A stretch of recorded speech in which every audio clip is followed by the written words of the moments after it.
قرآن میں آتا ہے کہ جو تمام امہات المومنین ہیں یہ تمہاری مائیں ہیں۔ اب اس میں دو جو ایک ہیں حضرت حفصہ اور حضرت عائشہ۔ حضرت عائشہ کے بارے میں بھی ابھی جیسے مطلب آپ نے پہلے مجھے نہیں پتا تھا کہ جنگ جبل کے بعد حضور پاک صلی اللہ علیہ وسلم نے ان کو اختیار دیا تھا کہ تم میری جگہ پہ، لیکن پتہ نہیں کیا اب یہ تھوڑا سا مجھے ایک لاجیکل کہ ایک جب بندہ جب تک زندہ ہوتا ہے تب تک وہ اپنی بیوی کو طلاق دے سکتا ہے،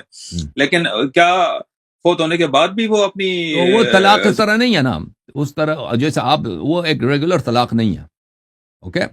اس طلاق کا مطلب یہ نہیں ہے، اس طلاق کا مطلب یہ نہیں ہے کہ جو ایک شوہر اپنی بیوی کو طلاق دے دیتا نا، اس طلاق کا مطلب یہ ہے کہ یہ ام المؤمنین ہونے کے مقام سے، نبی صلی اللہ علیہ وسلم کی زوجہ ہونے کی شرافت سے اس کو ہٹایا جا رہا ہے۔ سمجھ میں آ رہی نا بات آپ کو؟ رسول صلی اللہ علیہ وسلم کا نکاح بھی جو ہے نا دوسروں کی طرح نہیں ہے۔ رسول صلی اللہ علیہ وسلم کی اگر جو بیوی ہے وہ پیغمبر کے بعد ہم اور آپ جو ہے نا اگر کوئی دنیا سے مر جائے اس کی بیوی وہ عدہ نکالے گی، اس کے بعد جہاں مرضی شادی کر لے، ٹھیک ہے نا؟ کوئی بھی مسلمان اگر وہ مرد وفات پاتا ہے، اگر اس کی بیوی ہے وہ وفات کا عدہ 4 مہینے نکالے گی، 4 مہینے کے بعد وہ جہاں مرضی جس مسلمان سے شادی کرنا چاہے اس کی اپنی مرضی ہے، ٹھیک ہے نا؟ وہ جس جہاں نبی صلی اللہ علیہ وسلم کا اس طرح نہیں ہے۔ نبی صلی اللہ علیہ وسلم کے وفات کے بعد کوئی بھی شخص ان کی بیویوں کے ساتھ نکاح نہیں کر سکتا، ان کی بیویوں کے ساتھ یہ اللہ کی جانب سے حکمت ہے، حکم ہے، ٹھیک ہے نا؟ تو اسی طرح ان کی بیویوں کے لیے بھی طلاق کا حکم خاص ہے،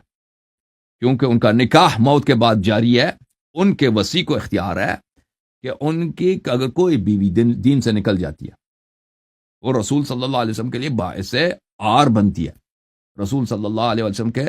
نام کے باعث کی بدنامی کا سبب بنتی ہے، تو اس کو اس مقام سے ہٹا دے کہ تو اب نہیں ہے، نبی صلی اللہ علیہ وسلم کی بیوی نہیں ہے، ٹھیک ہے نا؟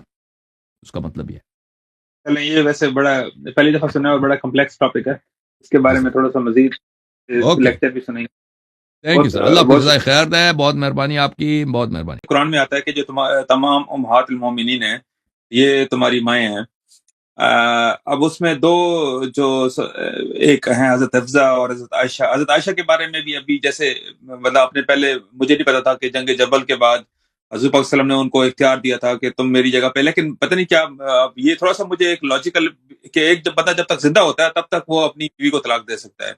لیکن کیا فوت ہونے کے بعد بھی وہ اپنی وہ طلاق اس طرح نہیں ہے نا، اس طرح جیسے آپ وہ ایک ریگولر طلاق نہیں ہے، اوکے؟ اس طلاق کا مطلب یہ نہیں ہے،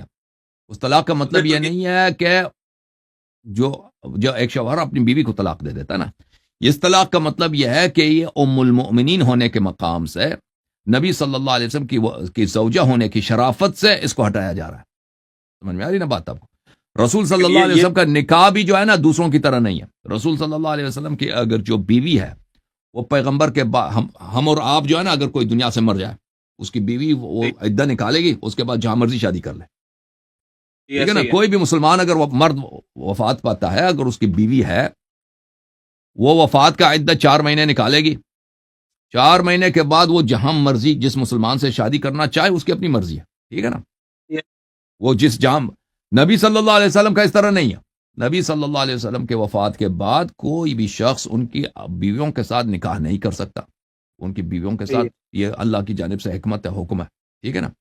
تو اسی طرح ان کی بیویوں کے لیے بھی طلاق کا حکم خاص ہے،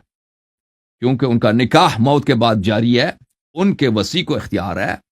کہ ان کی اگر کوئی بیوی دین سے نکل جاتی ہے وہ رسول صلی اللہ علیہ وسلم کے لیے باعث عار بنتی ہے، رسول صلی اللہ علیہ وسلم کے نام کے باعث کی بدنامی کا سبب بنتی ہے، تو اس کو اس مقام سے ہٹا دے کہ تو اب نہیں ہے، نبی صلی اللہ علیہ وسلم کی بیوی نہیں ہے، ٹھیک ہے نا؟